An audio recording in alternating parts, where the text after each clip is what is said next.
A difficult January schedule is about to restart again for the Winnipeg Jets. It's already been a little bit of a challenge, and now it gets even more challenging with the pesky LA Kings. Let's chat about that on tonight's episode of Locked On Winnipeg Jets.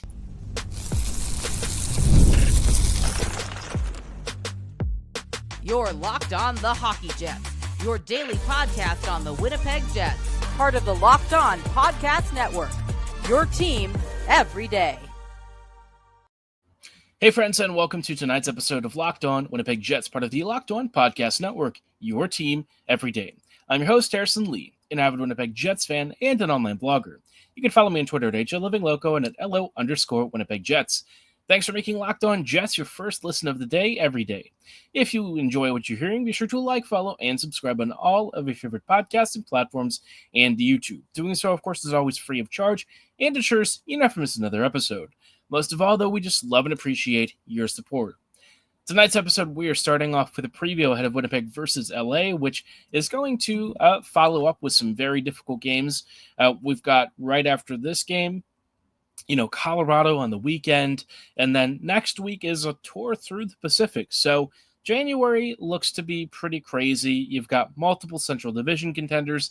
You've got some pesky Pacific teams, and it just does not slow down as the schedule continues to be compressed thanks to the Four Nations face-off. But Winnipeg can only deal with what's directly ahead of them, and right now they're facing against a Kings team that's been pretty darn good this year. A team that, quite frankly, I'm not actually convinced the Jets are going to beat. I know it's a home game for Winnipeg, but, considering how Winnipeg has been recently and the fact that, the Jets are kind of a little up and down, this Kings team has kind of been on a bit of a streak, relatively speaking. They've been playing pretty good hockey recently. They're third in the Pacific, and it's been a pretty good start for this Kings team. And it's always a tight game between these two squads. Up front, LA is going to have the likes of Turcotte, Kopitar, and Kempe. Then more Byfield and Foegele on the second. The third line is Fiala, Danault, and Laferriere. And the fourth line is Jeannot, Lewis, and Englund. What you'll probably notice with this team is that there's quite a bit of sandpaper, right? This is a heavy forechecking team, but one that doesn't really rely on hitting, right? They're a skilled squad that knows how to forecheck effectively, kind of like maybe a Jets team from a few years ago. There's a lot of underrated skill here, and a lot of guys who, look, they're not going to throw the body every other shift, but they will work you over in the corners, and they know how to create chaos down low. And that's sort of what's been a little bit of a challenge for the Jets to sometimes deal with. LA may not be the fastest team, but they are a pretty tough out. And if you look at this forward group, sure, the finishing talent is not insane across the board, but I think there's enough on each line to where it's going to be a challenge either way. Kopitar and Kempe are pretty nasty. Moore and Byfield have had their time in the sun. Byfield perhaps less so, but still a very powerful two-way player. Danault, Fiala, and Laferriere have been pretty good together. And, the fourth line will do just enough to probably, generally stay above water. This, again, is probably where the Jets maybe have a bit of an advantage. But, you look at the rest of the lineup, especially the top nine, and if you pit this one against the Jets, I think it's going to be closer than perhaps you'd think. Winnipeg may have more out-and-out finishing talent, but I think LA has the ability to drive play and kind of put the pedal to the metal against Winnipeg and really pressure them like a lot of other opponents have gotten to Winnipeg before, right? Some of these teams that just know how to press on space to defensively clog you up, those are the squads that have really given the Jets fits, and LA is probably no exception. On defense, the Kings are working with something like Anderson Gavrikov, Edmondson Clark, and Muvarara and Spence. Not exactly an elite unit, and without Doughty, it still continues to lack high-end puck movement, but it hasn't really seemed to stop the Kings. LA continues to put up pretty decent numbers this year, and if you look at their past several games, they've beaten the Lightning, who are very good. They've beaten the Devils. They've beaten, the Oilers, the Preds. They have beaten up a little bit on the Flyers, so I'm not really going to look too closely at that. But generally speaking, December into January, I would say late December into January has been pretty solid for the Kings. The only real points of frustration for them probably start with like games against the Capitals and maybe the Penguins. Both of those teams have generally been pretty decent. The Caps are one of the teams towards the top of the league that's actually fighting with the Jets for first overall. So, a loss on the road against that squad really isn't much to perhaps be upset about. But all that said, the rest of LA's schedule has looked pretty good. So this is going to be a challenging team for Winnipeg. The good news for the Jets is that two of their most important players are finally back. One of them was only potentially gone for a game or two. That actually is not going to happen at all. Josh Morrissey is looking like he's in for the Jets. And of course, Dylan Samberg is returning to the second pairing. Really couldn't happen at a better time. Samberg is probably the unheralded straw that stirs the drink, not because he himself is like the supreme playmaker, but he helps stabilize Winnipeg's top four in a way that very few other defenders can.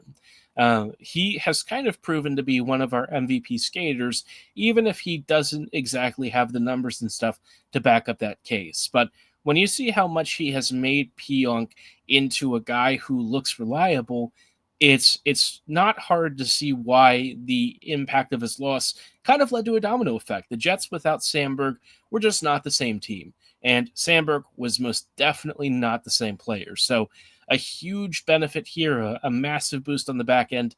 The problem is that the Jets are now benching Stanley and Coughlin in favor of Stanley and Miller.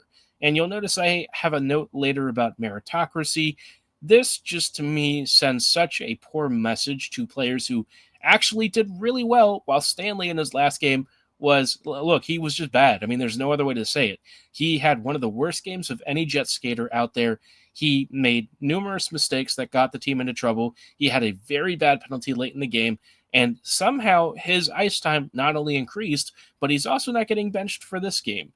It's so frustrating that the Jets are going to die on this friggin' hill, and it just seems to be a thing that they cannot get around. And we'll chat about what this really does for the psyche of other players who I think really fight hard and deserve more of a shot later in this episode. But we'll save that rant for the end, a juicy rant, if you will. Up front, the Jets are really not making any changes, which, no surprise there. They don't ever really change the forward lines. Appleton still continues to be a bit of a mystery. I don't know what's going on with him. Seems like he's out for a considerable time. So Iafallo in the third line looks like it's going to hold. That line, I think, has generally looked a little more offensively ambitious, but, the numbers, underlying this group have not exactly been strong. But I mean, I don't know if I care that much right now. We'll just have to see how they handle a team against, say, the Avs, right? Colorado, I think, is always one of the ultimate benchmarks. The Avs, the Knights, those teams. LA is not far from that, but I think, the Kings are a more beatable team than either Colorado or Vegas. Those squads are the ones that always give the Jets absolute fits during the postseason. So more worried about those matchups, but for this game, this lineup is probably fine enough. I can't help but feel like Winnipeg consistently makes life harder for itself over a couple of key line combinations or players, and I just don't know why they do this time and time again. Every team's got a blind spot somewhere, but Winnipeg's blind spots are just like hilariously glaring to the point where even Jets fans who literally cannot agree on anything agree that Stanley really shouldn't be starting. But it is what it is. It's just, I feel like it just sends such a poor message to the rest of the team.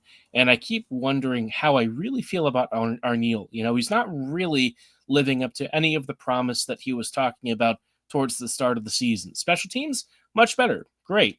Even strength play, really not selling me, what I thought I was getting. So we'll chat about that later in the show. But, speaking of this Kings game and what follows after, the Jets have a very busy January, and I want to chat about what remains on the schedule before they start a pretty crazy run. We'll get to that in just a brief moment, but before we go any further, did want to give you a heads up about our friends and partners at Gametime. I love going to stuff like sports and concerts, comedy. One of my favorite memories was the Knock to Lose show last year where the crowd was just electric. And you know what? You can't really replicate it, right? Being in the pit, being in the crowd, and feeling the energy and excitement, it's always unforgettable. Gametime has made it even easier to get tickets to your favorite events with their new feature, Gametime Picks. This feature filters out all the fluff to show you only incredible deals on great seats, so you don't have to waste time searching through thousands of tickets. I last year was looking through Gametime for a Ravens playoff ticket.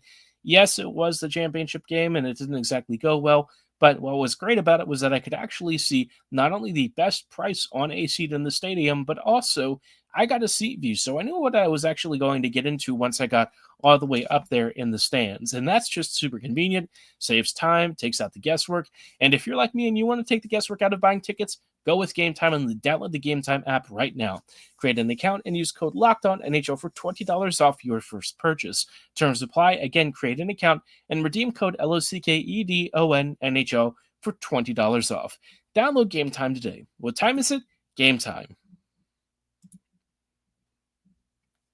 Hey, friends, and welcome back to this episode of Locked On Winnipeg Jets, part of the Locked On Podcast Network, your team every day.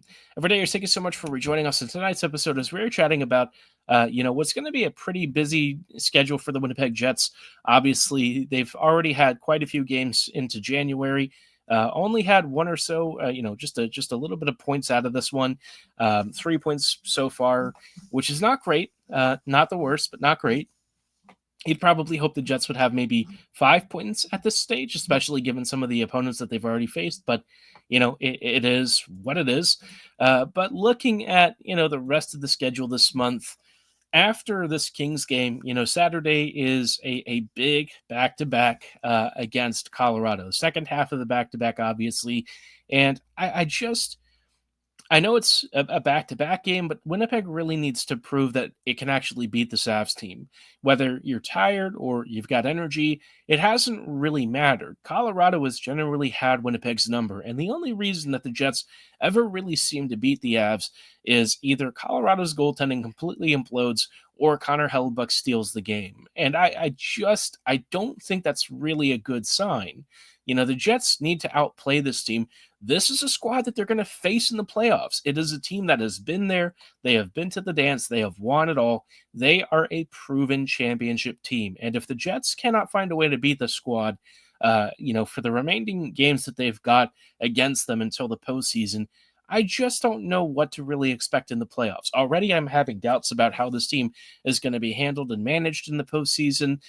So far, the coaching staff's really not kind of pushing my worries to the side the way I'd hoped. I don't want to sound overly dramatic. I mean, I know a lot of people kind of give me a very funny look when I say this. I mean, the Jets are top 3 in the league, and people are like, how can you possibly doubt Winnipeg? And I'm like, it's because we've actually done this before multiple times. And so I have a little bit of a concern. This month, is a good chance to try and maybe instill and bring back some of that confidence. But, I'm not seeing what I wanted to see out of Winnipeg to start the year. January always sucks for the Jets anyways. They're usually bad at this point, but, I just don't really think that there's any need for excuses for this team anymore.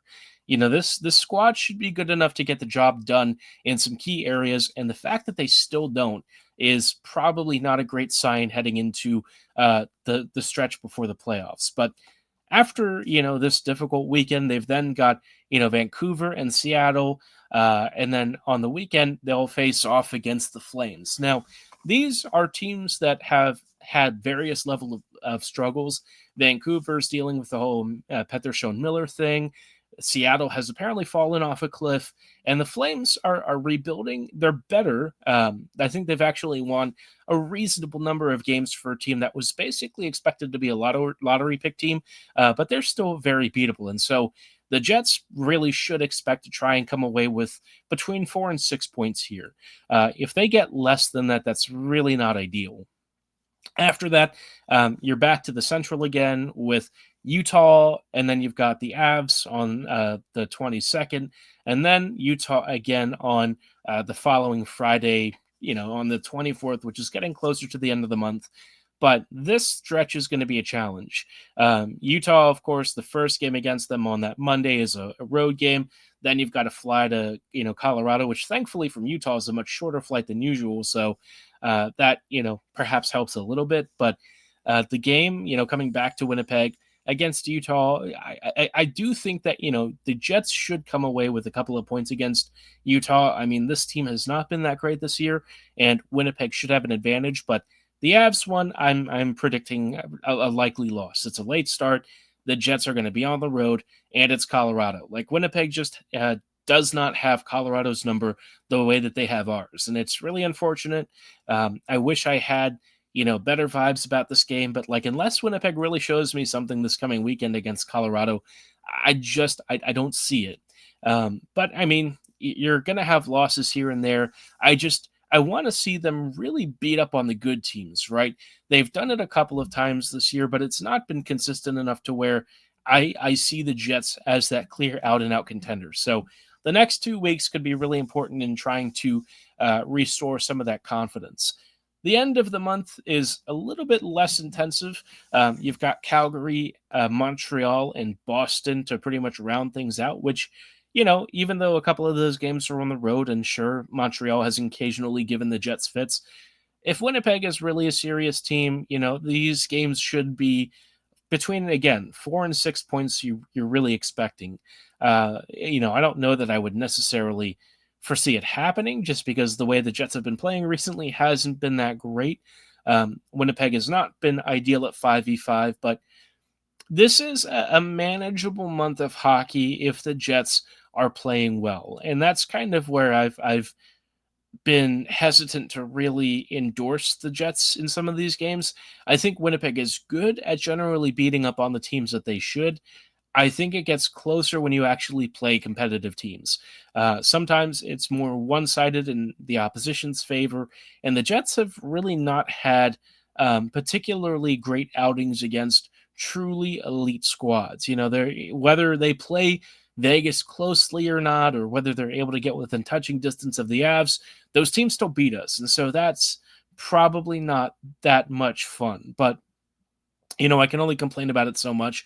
Stuff's not really going to change with this team, and I guess we just kind of have to sit and watch. But, I'm really hoping that this January, especially the second half of the month, Winnipeg is able to kind of nut up and sort of put its money where its mouth is. I feel like this franchise has continually done this stuff over the years.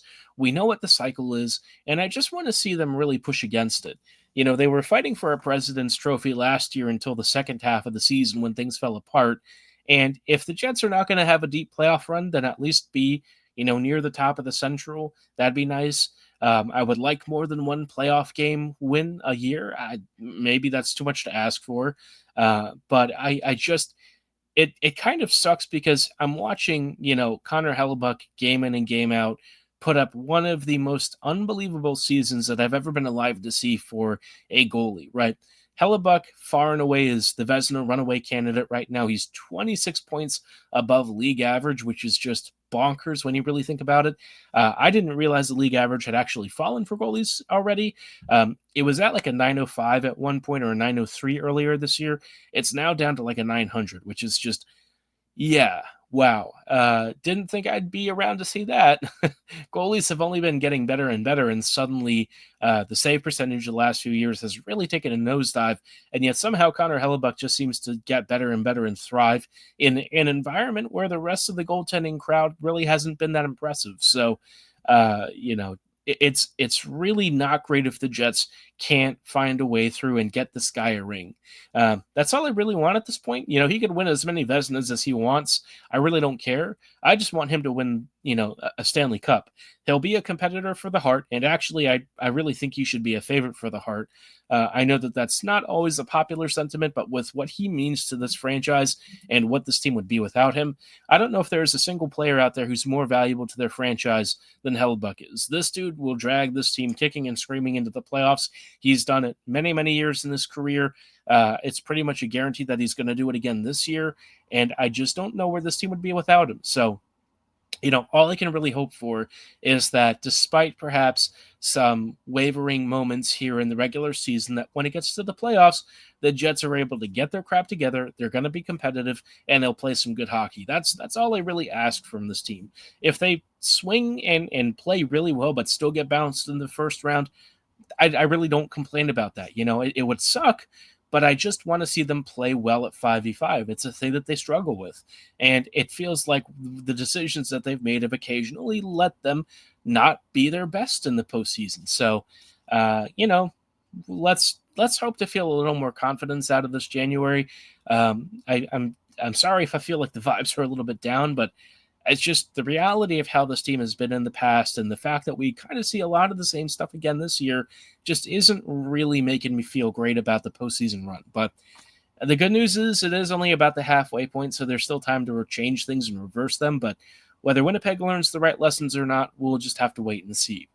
One of those big lessons, though, is that the Jets view themselves as a meritocracy, and I'm really not convinced of that. I want to talk about why and what some case studies of this team not really doing that are like in just a brief moment. But before we go too much further, did want to shout out our friends and partners at FanDuel. From big upsets to game-winning drives, the NFL playoffs are better with FanDuel. Right now, new customers can bet $5 and get $200 in bonus bets guaranteed.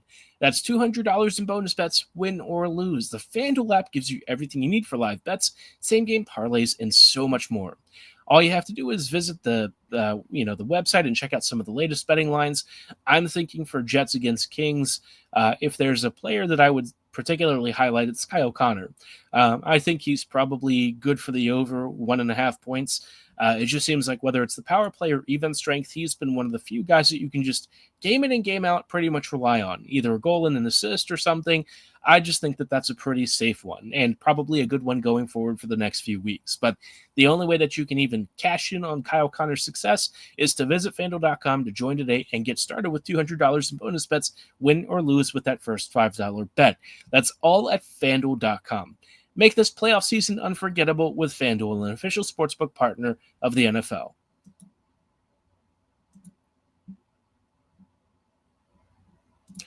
Hey, friends, and welcome back to this episode of Locked On Winnipeg Jets, part of the Locked On Podcast Network, your team every day. Every day, thank you so much for rejoining us as we are just wrapping up really quickly with some thoughts on, a particular problem the Jets have had the last several years, and really perhaps even longer than that, although I think we have only truly acknowledged it and the problem it's been the past maybe 5 or 6 years. It is that the Jets talk about themselves as being a meritocracy, and I don't see it. Winnipeg is only a meritocracy in certain ways, right? Meritocracies function when, players or I guess you can call them employees in this case, work and earn, relative to their performance. And in an ideal meritocracy, everyone should be assigned their position based on how well they've actually performed for their team. With the Jets, that is mostly true, but there's been a lot of exceptions. Connor and Scheifele together for many years were not very good. This is the first year where they've generally been pretty decent in, certain situations. Not all of them. I think there are some signs that they are still the same that they've always been. But Connor this year has really set a higher standard for himself and has played the best hockey of his career. So he absolutely deserves to be on a top line sort of deployment. Scheifele, I think he probably does. I think he's been pretty good this year. Maybe he's not like, an elite franchise level center, but he's still pretty darn good. So, in that respect, I suppose you can't really argue with it. But then if you start looking further down the lineup, right, the second line really hasn't had any sort of progress made.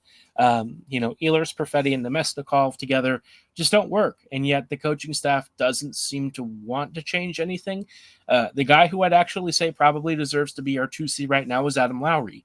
And because he fits a specific role in the coaching staff's mind, they continue to just keep him on the third, even if I wonder if it'd actually be better for him to be on the second line. He's basically your shadow 2C anyway, so why not see if he can actually do the job? They'll say, oh, you want to break up the best third line in hockey? And I'm like, yeah, kind of. the best third line in hockey doesn't always score, right? You don't really have a lot of elite finishing talent there. And I think Lowry might be good enough to keep up with guys like Ehlers or maybe even get him going. Adams sort of finishes up and follows on the plays that maybe Perfetti and Ehlers can't or don't, or just won't in some cases. And so, that could help those two. I mean, I think they should just be split up, period. But if Lowry can't get, something out of them, then probably no one can. And the Jets need to look at that. But instead, Winnipeg, I think, narrowly views how this team is constructed. There's very clearly a couple of role types that they have. And sometimes those role types work well. The top pairings on defense, when they're the way that they're supposed to be, are pretty good. But then you look at the third pairing, and the Jets are still putting in Logan Stanley. And it wouldn't be that big of a deal if they did it sometimes. But the Jets have, for many years, made a player like Stanley their most valued sort of depth asset. And they've cost themselves either draft picks or other better players like Kovacevic in the process. And I just don't understand why they have this really bad habit, because they'll pick a couple of depth players to really die on a hill with. But then when it comes to their own prospects and giving them a shot to even earn a spot, by the time that they do, it just never even seems to matter. Heinola can't play more than 5 games in a row. Coughlin, who I thought has looked really good in some of his outings this year, has played 3 or 4 games now this season at most. Miller, I think, if he gets scratched for Coughlin, or if Coughlin gets scratched for Miller, I don't really care there. I think both bring good value to the team, and they've both been good. So either way is fine with me. But then I just don't understand why Winnipeg is we have to have a Stanley in, right? We have to have X. If they're not actually doing that good, doing that well on the ice, and we can all see it, what is the point? What message does that send to a guy like Heinola, who actually signed a pretty cheap contract to try and earn a spot and get some sort of continuity after a lot of injuries? And when you kind of promised that he'd have a bigger role with the team, you look at prospects like Lambert and Shibberkov, and I don't think Lambert necessarily ran away with his role at the NHL level. I think he was getting better, but Shibberkov immediately came in and looked like he shouldn't be benched. He looked like he shouldn't be demoted, and yet the Jets made that choice because I guess they have to have guys like Mason Appleton in or something. I don't know. Maybe they value Kupari all that much. Kupari is better this year, but he's still the same sort of fourth line player that I've always thought him to be. He's making better use of his speed, and that's kind of it. So to me, it's not like there aren't clear upgrades for a Jets team that frankly isn't as good as people think it is. The power play is really carrying us. The goaltending is carrying us. There are individual shifts that carry us in a game, but as a whole, the team, for me, is still not where it needs to be a true Stanley Cup contender. And I've said from the start that I think that there were some particular issues that may or may not become a problem later in the season, and they're starting to become problems now. I just don't know why Winnipeg is like this. This team doesn't have the luxury to have weak links. They just don't. This team is a win by committee sort of squad, and I think that that's actually a very doable method if you actually make sure that your committee is strong enough as a whole. And that's where I think the Jets just don't get it. They've continually, year after year, proven that for the most part, they really don't get it. I don't know if it comes from above the coaching staff. I don't know if it comes from ownership. Somewhere, some way, this Jets team just does not know why they struggle in particular situations. They've tried to take steps to fix it, but they don't seem to latch on to the right things. And I wonder what lessons they take away watching a guy like Stanley go out there and struggle every shift. I just don't know what they're seeing that I'm not. And if it's just because of his size and because he plays on the PK, that's just silly. If you're out there and you're bad, what does that do for the team? And I don't even particularly blame Stanley for this. This is just an organizational failure. The fact that this is the kind of stuff that they get stuck on and hung up on just drives me nuts. This team really could be better and has some even bigger issues than just icing Stanley, but I think he's really symbolic of what this team still stumbles on and still can't get past. And it's going to cost them other young talents and stuff if they refuse to kind of just cut bait when something's not working. If Heinola was really that bad and Stanley was a clear upgrade, I'd not really be upset about it, but he's not. Heinola in his last game was one of the best skaters on the ice, and his reward for playing out of his mind alongside Coghlan is to get benched. So, what does that say except a giant middle finger to you for playing well? That's all I can, as a player, read that as, and it's the same thing that's happened to Stanley for his to Heinola for his entire career. Coghlan brought in as a depth guy. It is what it is. If he gets scratched, Heinola is a player that you drafted and have basically kept toiling in the minors for years. And the year that you finally talk about loving him and wanting to give him a chance, instead he falls behind Logan Stanley on the depth chart. I don't get it. I really don't. This team doesn't have enough to be a top-end contender. They really can't be kneecapping themselves, and yet they still do. So, curious to know how you feel about all of this. Give me your comments, whether you think I'm way out of line or over-dramatizing it. Drop them below or at my social medias at HLivingLoco and at LO_Winnipeg Jets. For tonight's episode, though, that is going to be all the time that we have. I thank you so much for listening and making Locked On Jets your first listen of the day every day. We'll see you back here tomorrow, so see you then. Have a great night, and as always, go Jets, go.